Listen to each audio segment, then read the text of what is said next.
Kita mengajar anak-anak itu harus dengan penuh dedikasi. Tolak ukurnya begini, misalkan saya mengabsen anak-anak ketika ngaji, ketika belajar. Saya tidak ngabsen satu persatu, kelamaan tuh nanti. Saya ngabsennya langsung begini. Yang tidak hadir siapa? Pasti langsung ketahuan. 1 atau 2 atau 3 anak pasti langsung ketahuan.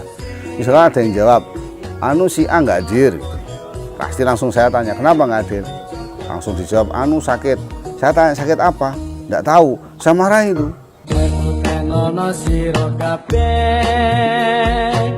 Nalikane para wali nyambung berjuang ing tlatah Jawi, derek tuntunane nabi. Ngertenono sira kabeh nalikane para wali nyambung berjuang ing tlatah Jawi, derek tuntunane nabi. Ngaji dalan nyuwun marang ridho Gusti, mukmin senenge ngaji. Sing dari Joko Mulya, sing dari Joko Mulya, sing dari Joko Mulya, sing dari Joko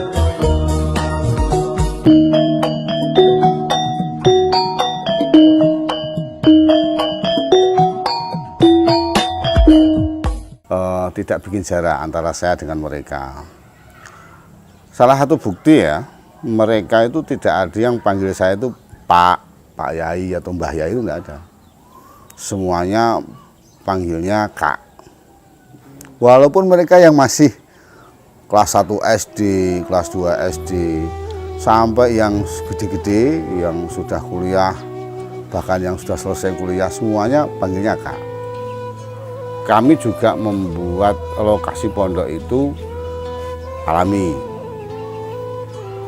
Buktinya pintu gerbangnya banyak, aksesnya banyak. Bisa dari kanan, kiri, depan, belakang. Mereka keluar kemanapun bisa. Satu hal lagi, kita sering-sering menasihati mereka tentang akhlak, tentang perilaku yang baik, dan jangan bosan-bosan. Bisa jadi satu nasihat dalam 1 tahun katakanlah gitu, itu mungkin bisa kita sampaikan sampai puluhan kali, bahkan bisa jadi sampai ratusan kali. Biarlah mereka menganggap kita cerewet, tapi kita sampaikan terus sehingga itu tertanam dalam hati mereka. Ning diwae, kapan wae, karo sapa wae, nek ngomong sing tegas tur sopan. Dan itu saya memerintahkan mereka untuk mengucapkan itu bersama-sama. Nanti coba diulangi lagi. Nanti lain hari saya tanya lagi, mereka jawab lagi. Begitu terus berulang-ulang. Belum lagi nasihat-nasihat yang lain.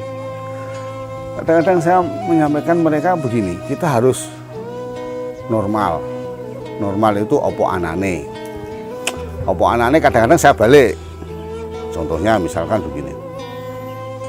Kamu kalau lapar ngapain? Pastilah siapnya mesti mereka makan. Kalau haus minum, kalau ngantuk tidur, kalau capek istirahat. Nah, kalau jual jangan di pasar. Di mana? Di trotoar. Saya bilang begitu. Sering. Kalau kamu nulis jangan di buku, tapi di pintu, di meja belajar, di tembok-tembok. Nah, jadi semacam itu, sehingga dengan saya balik itu spontan, pasti mereka akan bisa menangkap, oh itu terbalik. Dan itu sampaikan terus, sehingga Anda bisa tengok dampar-dampar kita, meja-meja belajar kita itu tidak ada yang ada tulisan yang ada satupun. Nah, semuanya polos. Manusia itu kan makhluk yang bersosial. Jadi kalau kita bentengi mereka dengan fisik, ya tidak akan bisa bersosial. Ya mungkin akan bersosial tapi eksklusif. eksklusivitas itulah yang menjadikan terpecah atau berpisah. Kita harus kumpul, harus istimewa. Oleh karena itu, saya tidak mungkinlah bikin pondok yang harus dibatasi dengan fisik, tapi kita batasi dengan spirit. Boleh Anda buktikan di sini tanpa ada benteng, tidak atau satu gerbang, satu pintu pun tidak. Tetapi setiap saat, setiap hari kita kasih nasihat, kita tuntun mereka, kita nasihati mereka. Nyatanya toh mereka tetap bisa bersosial, bahkan masyarakat sini juga bisa masuk bersosial dengan kami. Satu hal yang mungkin Anda catat, di sini semua kendaraan kontaknya tidak ada yang lepas, semuanya kantil. Gitu. Artinya golongan atau pengikut Nabi Muhammad Sallallahu Alaihi. Untuk organisasi kita ini, kita beri nama Nahdlatul Ulama. Allah lah yang mengeluarkan mereka dari kegelapan menuju cahaya, dari gelap menjadi terang benderang. Sudah waktunya kamu harus banyak menimba ilmu dari para alim ulama yang lain agar lebih luas pengetahuanmu. Kiai tidak akan mungkin meyakini bahwa dirinya akan bisa menjadikan muridnya itu pintar, cerdas dan lain sebagainya. Itu pastilah, seorang kiai pasti begitu. Kenapa? Kita bisa logikakan, misalkan satu kelas itu ada muridnya 30 anak. Terus satu guru atau satu kiai lah ngajar pada 30 anak tadi. Setelah kiainya menyampaikan bla bla bla bla bla, terus kemudian apakah 30 murid, 30 anak tadi paham semua? Ya bisa jadi ada yang paham, ada yang enggak lah. Berapa? Taruh kata 30 itu yang 20 paham, yang 10 enggak paham. Logikanya kalau yang bisa minterno itu kiainya, pasti 30 paham semua. Toh nyatanya enggak. Berarti ada yang bikin mereka pintar. Siapa itu? Allah. Nah, dari situ hal-hal semacam itu, nasihat semacam itu, maka anak-anak akan optimis, akan positive thinking dan seterusnya dan seterusnya. Istilahnya tidak boleh putus asa pada rahmat Allah, pada apa yang diberikan oleh Allah. Semuanya akan berjalan mengalir sebagaimana air. Kemana itu akan mengarah terserah Allah yang mengaturnya. Sebagaimana mereka juga sudah dituntun mengucapkan raditu billahi robba. Kami legowo Allah sebagai Rob. Rob itu pengatur. Rob itu pengatur, pemelihara. Pemelihara semua ini alam, termasuk kita, rezeki kita, umur kita, nasib kita, semuanya yang ngatur Allah. Raditu billah. Jadi ketika mendapatkan kondisi apapun, ya terima-terima saja. Ketika mendapat nikmat bersyukur, ketika mendapat musibah bersabar. Semuanya dikembalikan kepada Allah. Raditu billahi robba. Sekalipun ketika berdoa, memohon, itu orang-orang yang tawakal, itu permohonannya itu tidak terus ngatur Allah, itu enggak. Tetapi dia hanya menunjukkan kehinaan diri di hadapan Allah. Dia menunjukkan butuhnya dia kepada Allah. Tidak terus ngatur, ya Allah saya minta gini, kalau enggak saya nggak mau sholat. Ya, optimis Islam di Jepara ini ketika NO di Jepara tetap eksis, tetap kuat. Karena menurut saya NO lah satu-satu ormas keagamaan yang moderat, yang tasamo, yang wasaton. Wasaton itu moderat, yang tamasuk itu toleran, dan seterusnya dan seterusnya. Jadi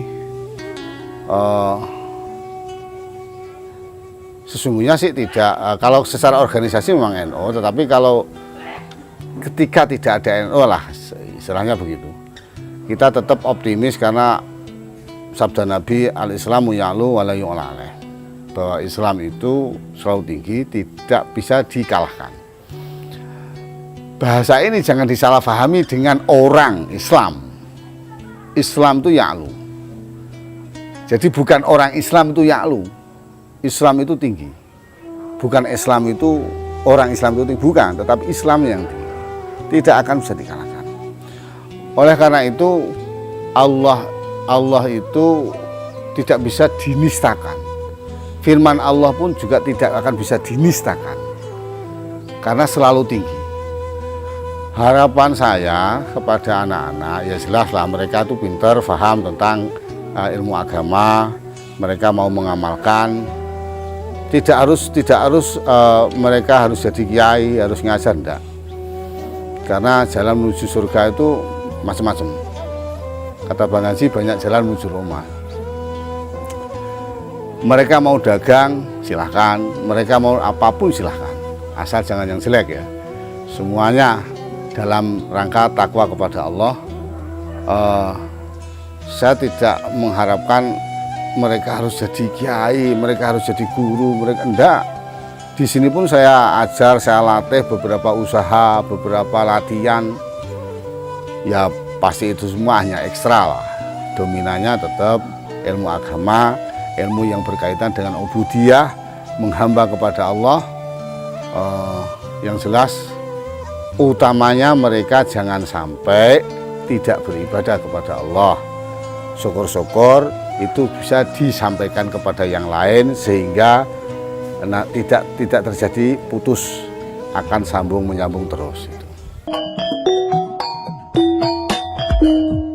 Ngadekno sira kabeh dikala jamane Nabi, sahabat tabi'in lan para wali iku nglanggengake ngaji. Ngadekno sira kabeh dikala jamane Nabi, sahabat tabi'in lan para wali iku nglanggengake ngaji. Ngaji tansah dadi gegarane insani, mukmin senenge ngaji.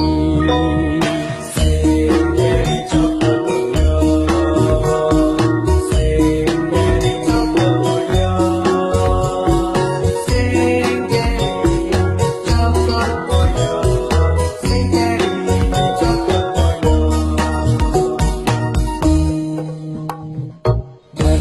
Ono sira kabeh nalikane para